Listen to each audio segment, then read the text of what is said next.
喺上個月嘅21號，一架由威蒙公司開發嘅自動駕駛汽車喺三藩市嘅街道上撞死咗一隻狗仔。根據 KRON 電視台嘅報道，威蒙發言人證實，系統當時已經注意到狗仔嘅存在，但係未能避免撞擊。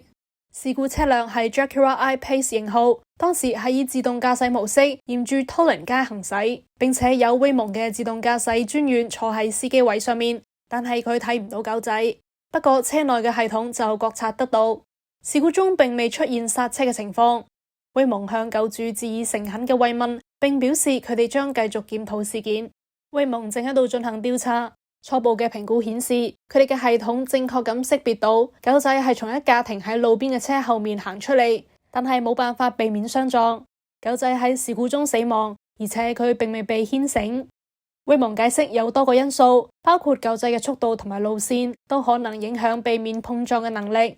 佢哋又表示，目前全國運輸安全局並未就事件向佢哋展開調查。天下衛視記者編輯報道。